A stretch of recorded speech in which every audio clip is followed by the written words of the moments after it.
খোয়াছড়া ঝর্ণা দেখার জন্য আমি আমার পরিবারের সদস্যবর্গদের নিয়ে এগিয়ে চলছি। দেখতে পাচ্ছেন অত্যন্ত চমৎকার, চারদিকে শুধু পাহাড় আর পাহাড়, ছোট ছোট গাছ। এদিকে আমার মিসেস ব্যাগ ক্যারি করছে, সে খুবই ক্লান্ত মনে হচ্ছে। দেখতে পাচ্ছেন আমার ছোট ছেলে রায়ান সাদিদ নুরিন, সে বলছে কেমন লাগছে এই জায়গায় এসে। ভালো, কিন্তু পাহাড় আমার কাছে কিছুই না। এই যে আমার বড় ছেলে সাদমান সাদিদ, কেমন লাগছে হাঁটতে এই পাহাড়ি পথে? আলহামদুলিল্লাহ অনেক ভালো লাগছে। হ্যাঁ, এখানকার দেখতে পাচ্ছেন আমার ছেলে একটা সুন্দর, তার কাছে এইসব শাখো পাহাড় হওয়া কোনো ব্যাপারই না। দেখতে পারলেন সে একটি শাখো পাহাড়ে চলে আসলো।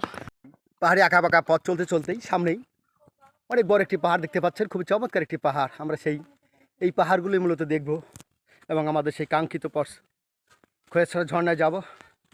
সেই পাহাড়ি আঁকা বাঁকা পথ, গ্রাম্য মেঠো পথ সব মিলেই অত্যন্ত চমৎকার একটি জায়গা। আমার পরিবার সদস্যবর্গ এগিয়ে যাচ্ছে, দেখতে পাচ্ছেন তারা সবাই এগিয়ে চলছে, আমি তাদের সঙ্গে আছি। একদম গ্রাম্য মেঠো পথ, আঁকা বাঁকা পথ, গ্রামের সবুজ প্রকৃতি, শাক সবজি সবই আছে দেখতে পাচ্ছেন, এগুলো সিম বাগান। আমরা সেই পাহাড়ি পথে খোয়াছড়া ঝর্ণা দেখার জন্য এগিয়ে যাচ্ছি। দেখছেন একটি ভয়ঙ্কর জঙ্গলের মতো, আমরা সেই জঙ্গলের ভিতর দিয়ে যাচ্ছি। খুবই জঙ্গলময় একটি জায়গা, এই জঙ্গলের ভিতর দিয়ে গা হিম করার মতো একটি পরিবেশ, সেই পরিবেশে আমরা এগিয়ে চলছি। পাহাড়ি আঁকা পাকা পথ দিয়ে দেখতে পাচ্ছেন, খুবই চমৎকার সেই সুন্দর জায়গাটি দেখার জন্য আমরা এগিয়ে চলছি। আমার ছোট ছেলে রায়ান সাদিদ নুরিনের, সে বলছে চন্দ্রনাথ পাহাড়ে উঠেছে, পাহাড়ে ওঠা তার কোনো ব্যাপার না, এই জন্য সে কোনো কিছু তোয়াক্কা না করে সামনে এগিয়ে চলছে। দেখতে পাচ্ছেন মাঝে মাঝে কিছু খাবারের দোকান আছে, সব দোকানগুলিতে খাবার অর্ডার দিয়ে গেলে পরবর্তী খাবার দিয়ে দেয়। দেখতে পাচ্ছেন একটি বড় পাহাড়, এই পাহাড় প্রত্যেকটা এরকম অসংখ্য পাহাড়ে বিস্তৃত। এই সীতাকুণ্ড মিরসরাই উপজেলার যেসব পাহাড়গুলো আছে সবই এই জাতীয় পাহাড়। একটি থেকে আরেকটি আমরা পাহাড়ের আঁকা বাঁকা পথ দিয়ে একটা থেকে পেরিয়ে আরেকটিতে যাচ্ছি। দেখতে পাচ্ছেন আমার ছোট টাইগার রায়ান সাদিদ নুরিন এখন এটা একা একা কি দেখেন কি সাহস নিয়ে সে একা একা পার হয়ে চলে যায়। তার কোনো ভয়, সে কোনো ভয় পাচ্ছে না। দেখেন সে কোনো ভয় পাচ্ছে না, সে সামনে চলে যায়, কোনো ভয় না করে পার হয়ে চলে গেল। এই সাঁকোটিও সে পার হতে পারে। দেখতে পাচ্ছেন এই পাশে আর একটি বড় পাহাড়, অসাধারণ প্রকৃতির সৌন্দর্য, যেদিকে যাই চোখ জুড়িয়ে যায়।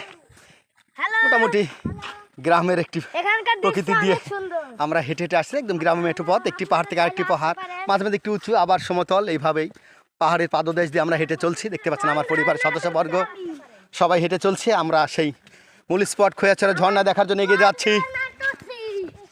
পুরি পানি খাচ্ছে, দেখতে পাচ্ছেন অত্যন্ত চমৎকার। আপনাদের আরও একটু টেনে দেখে পান করে একটু উড়ে গেল, খুবই চমৎকার একটি লোকেশন দেখতে পাচ্ছেন। এই যে গিরিফ খাদের পানি, অর্থাৎ এই সে খোয়াছড়া ঝর্ণা থেকেই ঝর্ণা পানিগুলোর দিকে প্রবাহিত হয়েছে। আমরা সেই ঝর্ণা দেখার জন্য এগিয়ে যাচ্ছি। মূলত আমরা আস্তে আস্তে পাহাড়ি আঁকা বাঁকা পথ দিয়ে এই সুন্দর সুন্দর পাহাড় সৌন্দর্য উপভোগ করতে করতে আমরা এগিয়ে চলছি। দেখতে পাচ্ছেন অত্যন্ত চমৎকার, খুবই সুন্দর পরিবেশ। এখানে একটি লেবুর বাগান দেখতে পাচ্ছেন, পাহাড়ি লেবু বাগান, একেবারেই গ্রাম্য পরিবেশ, সিমসাম নিরাপত্তা, কোনো জনমানুষ নেই বললেই চলে। শুধু মাঝে মাঝে পর্যটকরা কিছু আনাগোনা তারা যাচ্ছে এবং আসছে, মাঝে মাঝে দু একজন পর্যটককে দেখতে পাচ্ছি। অত্যন্ত চমৎকার একটি জায়গা। এখানে ভ্রমণ করলে মাঝে মাঝে ছোটো ছোটো দোকান পাওয়া যায়, ইচ্ছা করলে আপনাদের দোকানে বিশ্রাম নিয়ে কিছু খাবার খেতে পারেন। পাহাড়ি লেবু এবং চা এগুলো আছে, দেখতে পাচ্ছেন কামরাঙ্গা পাহাড়ি সব কিছু অত্যন্ত চমৎকার। মাঝে মাঝে দোকানগুলো পাওয়া যায়, সবগুলো আপনারা যদি ক্লান্ত হয়ে যান তাহলে সবে দাঁড়িয়ে আপনারা বিশ্রামে, যে ভাইরা শেষ করে আসলেন ভাই না যাচ্ছেন শুরু করছেন, ক্লান্ত হয়ে গেছে, টিকিট কোথায় আপনার কাছে? এই যে আমরা এখন এই কাউন্টার থেকে টিকিট সংগ্রহ করব। খোয়াছড়া প্রবেশ ফি 20 টাকা, আমি এখান থেকে টিকিট সংগ্রহ করছি।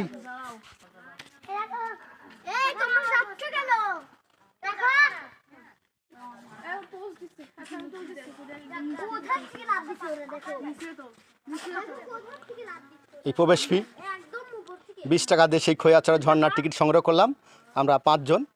সবাই মিলে 100 টাকা দিয়ে আমরা সেই টিকিট সংগ্রহ করে সেই গেট দিয়ে আমরা এগিয়ে যাব। হ্যাঁ এই যে, হ্যাঁ ধরো যাও। হ্যাঁ আমরা শুরুতেই একটি ঝর্ণার ঝিরি পেয়েছি। দেখেন চমৎকার এই ঝর্ণা, দুই দিক থেকে ঝর্ণার পানি প্রবাহিত আসছে।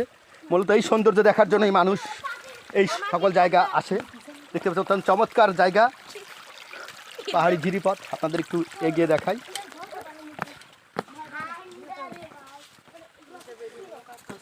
এই পাহাড়ি ঝর্ণা উপর থেকে আসছে, এই পাহাড় থেকে দেখতে পাচ্ছেন।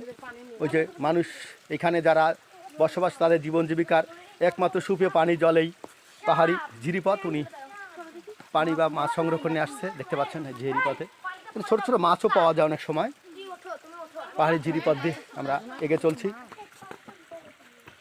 এই পাহাড়ি ঝিরিপথ দিয়ে যেতে গেলে মাঝে মাঝে ছোটো ছোটো বাড়িঘর দেখা যায়, সে বাড়িগুলো আমরা দেখতে পাচ্ছেন চমৎকার। এবং এই সব জায়গায় প্রয়োজনীয় কিছু খাবার আছে, খাবার অর্ডার দিয়ে যেতে পারেন। এখানে খাবার, দুপুরের খাবার খাওয়া যায়, অর্ডার দিলে ওনারা দিয়ে থাকে। মাঝে মাঝে বেশ কিছু দোকান আছে দেখতে পাচ্ছেন। এখানে অনেকগুলো বড় বড় পাথর উপরে বসে আছে দেখতে পাচ্ছেন। সে তার কাছে কোনো কিছু ব্যাপার না, একটা পাথর থেকে লাভ দিয়ে আর একটা পাথরে চলে যাচ্ছে দেখতে পাচ্ছেন। এখানে পাথরটা দেখতে পাচ্ছেন, অনেক বড় একটি পাথর। বিশেষ করে বর্ষা মৌসুমে এই জায়গায় সৌন্দর্য বহুগুণ বৃদ্ধি পায়। যখন বর্ষায় বৃষ্টি হয়, বৃষ্টির সময় এই জায়গাগুলো, এই যে ঝিরিপথগুলো দেখতে পাচ্ছেন, পাহাড়ি ঝিরি, এই ঝিরিগুলোতে প্রচুর পানি প্রবাহিত হয় দেখতে পাচ্ছেন। এখানে একটি সুন্দর গিরি খাদ, অনেক বড় উঁচু পাহাড়, সেই সেই পাহাড়ি ঝিরি থেকে পানিগুলো প্রবাহিত হয়। এখানে একটি বাঘ, অনেকটি পাহাড়ি বাঘ দেখতে পাচ্ছেন। আমার ছেলেপেলে পাহাড়ি একটি সমতল থেকে একটু উঁচু দিয়ে একটি পাহাড়ে দিয়ে আস্তে উঠে যাচ্ছে তারা। আমরা খুব কষ্ট করে উঠতে পারছি দেখতে পাচ্ছেন। এখন কষ্ট শুরু হলো আর কি। পাহাড়, এই যে পাহাড়টা দেখতে পাচ্ছেন, শুধু বর্ষা মৌসুম হলে এগুলো হাঁটা খুবই কষ্টসাধ্য, প্রচুর পিচ্ছিল হয় আর কি। তো এই সময় বর্তমানে শুষ্ক মৌসুমে খুব একটি কষ্ট না, স্বাভাবিকভাবে উঠে যাওয়া যায়। আমার আস্তে আস্তে, এই যে আমার ছোটো টাইগার কোনো ভয়ভীতি না করে সে সামনে এগিয়ে চলছে, তার কাছে কোনো ব্যাপার বলে মনে হচ্ছে না। আমরা এগিয়ে চলছি দেখতে পাচ্ছেন। আমরা আস্তে আস্তে অনেক উঁচু একটি পাহাড়ে চলে আসছি। হ্যাঁ, আমরা পাহাড়ি আঁকাবাঁকা পথ দিয়ে এক পাহাড় থেকে আর এক পাহাড়, এমনিভাবে একটু উঁচু পাহাড় থেকে আরেকটি পাহাড় থেকে দেখছেন নেমে আসছি। আমরা এগিয়ে যাচ্ছি।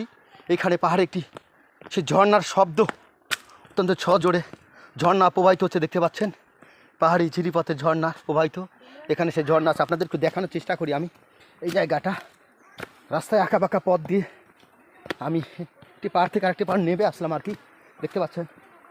তত চমৎকার একটি স্থান, এরকম অসংখ্য পানি প্রবাহিত এখানে হয় দেখতে পাচ্ছেন। খুবই নান্দনিক একটি জায়গা। এই যে আপনাদের দেখাচ্ছি ঝর্ণা কীভাবে প্রবাহিত হচ্ছে দেখতে পাচ্ছেন। ঝর্ণার পানি প্রবাহিত হচ্ছে, সজোরে ঝর্ণা প্রবাহিত হচ্ছে। খুবই চমৎকার, অত্যন্ত নান্দনিক দৃশ্য। এই জায়গায় না আসলে এই জায়গার সৌন্দর্য আপনাদেরকে বলে বোঝানো যাবে না, কত সুন্দর একটি জায়গা এটা। আমরা সেই খোয়াছড়া ঝর্ণায় যাওয়ার জন্য খুবই দুর্গম আর কি, এই জায়গাটা অত্যন্ত দুর্গম। এরকম ঝর্ণা, অসংখ্য ঝর্ণা আছে। আমরা এই একটির পর একটি মোট 60টি ধাপ পের হয়ে আমরা সেই মূল ঝর্ণা খণ্ডে পৌঁছাবো, অর্থাৎ খোয়াছড়া ঝর্ণায় পৌঁছাবো। মোট 7 জন। এদিকে চলে আসো। দেখতে পাচ্ছেন আমার ছোট ছেলে রায়ান সাজিদ নুরিন, তার কাছে কোনো ব্যাপার বলে মনে হচ্ছে না। বলো বিয়ারদের, তাকে কিছু বলো, কেমন লাগলো? ভালো, কিন্তু আমার কাছে কোনো ব্যাপার না। হ্যাঁ, তোমার কাছে কোনো ব্যাপার না, সে বলছে আমার কাছে কোনো ব্যাপার না। আমরা এগিয়ে চলছি, আপনারা দেখতে থাকুন আমাদের এই সেই খোয়াছড়া ঝর্ণার দুর্দর্শ ট্রেকিং, পাহাড়ি পথ দিয়ে, আঁকাবাঁকা পথ দিয়ে আমি আমার পরিবারের সদস্যদের নিয়ে এগিয়ে চলছি। আপনাদের এই পাহাড়ি পথের বিভিন্ন সাইড ঘুরে ঘুরে দেখাবো। আমাদের সঙ্গে থাকুন আর দেখতে থাকুন এই পাহাড়ি পথের সৌন্দর্য।